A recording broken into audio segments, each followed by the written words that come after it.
kita nak kupas pasal industri perikanan Malaysia. Apa cabarannya dan apa masa depannya? Jom kita tengok sama-sama macam mana kita boleh kuatkan lagi ekosistem yang penting ni. Okey, kita terus masuk ya. Tengok nombor ni. Negatif 2.19 bilion. Angka ni bukan main-main tau. Ia bukan sekadar nombor atas kertas. Boleh kata inilah macam health check untuk industri perikanan kita. Dan nampaknya ada sesuatu yang tak kena. Sesuatu yang besar yang perlu kita fahamkan. Jadi apa sebenarnya cerita di sebalik nombor tadi tu? Inilah dia. Angka tu sebenarnya adalah defisit dagangan perikanan kita untuk tahun 2024. Kalau kita tengok dekat sini, senang je nak faham. Bayangkan, kita beli ikan dari luar negara sampai 6.58 bilion.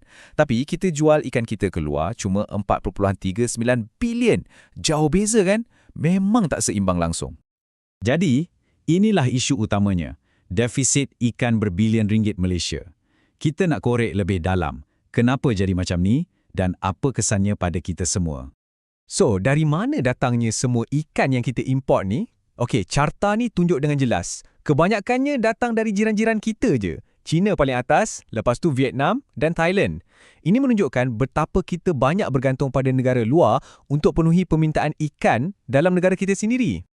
Kan, soalan paling besar mestilah, kenapa kita import ikan? Malaysia kan kelilingnya laut. Pelik kan? Jom kita check up sikit industri kita ni untuk cari jawapannya.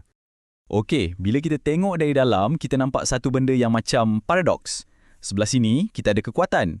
Permintaan dalam negara memang tinggi gila dan sumber ikan kita pun pelbagai. Bagus kan? Tapi, di sebelah sana pula, kelemahan kita ni ketara sangat.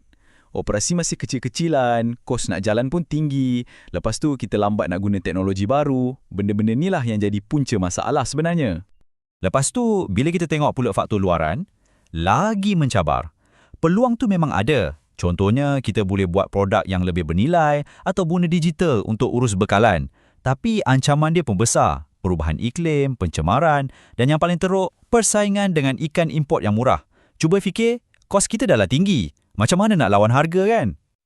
Okey, kita dah faham masalahnya dari A sampai Z. Jadi soalan paling penting sekarang, apa plan kita nak baiki semua ni? Inilah dia jawapannya. Satu plan transformasi besar yang dibina atas 6 teras utama. Ia satu strategi yang ada 2 fasa, direka khas untuk bagi nafas baru pada industri kita.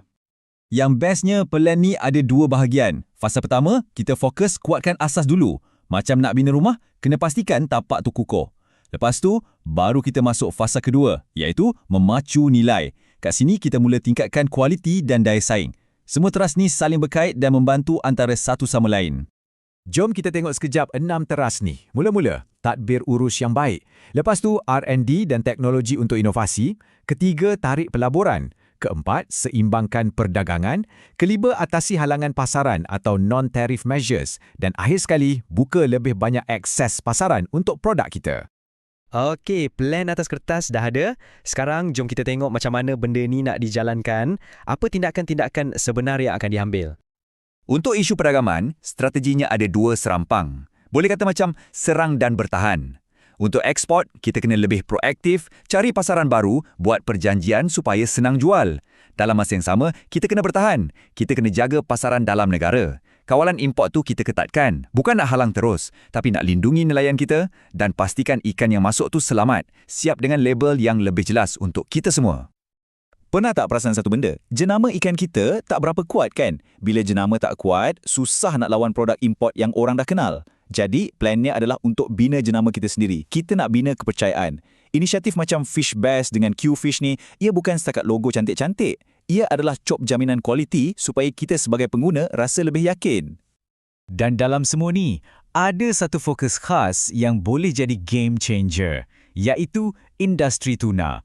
Dengan tarik lebih banyak pelaburan dalam sektor tuna, dari tangkap sampai proses, sebenarnya kita tengah sasarkan pasaran global yang nilainya sangat-sangat tinggi.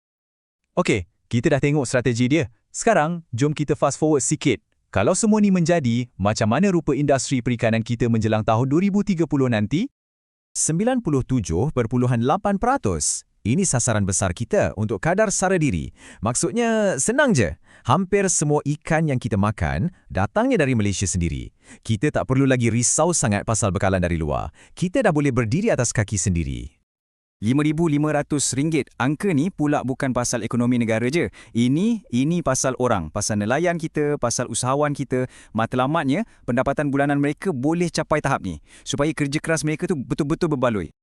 Dan sasaran pengeluaran kita pula 2.55 juta tan metrik. Ini jumlah yang besar. Ini menunjukkan cita-cita kita bukan setakat nak cukupkan makan untuk orang Malaysia je, tapi kita nak jadi pemain penting dalam pasaran ikan antarabangsa.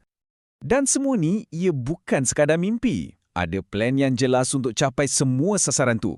Semuanya dibahagikan ikut fasa. Jangka pendek fokus pada teknologi. Jangka sederhana pula pada pensijilan. Dan jangka panjang untuk kita penuhi piawaian antarabangsa. Siap dengan bajet dan sasaran pendapatan untuk setiap langkah. Jadi persoalan besarnya sekarang, mampukah pelan tindakan ni mengubah Malaysia menjadi gergasi perikanan yang bukan sahaja berdikari, tapi juga mampan menjelang 2030? Pelan dan nampak hebat kan? Tapi yang paling penting, pelaksanaannya nanti.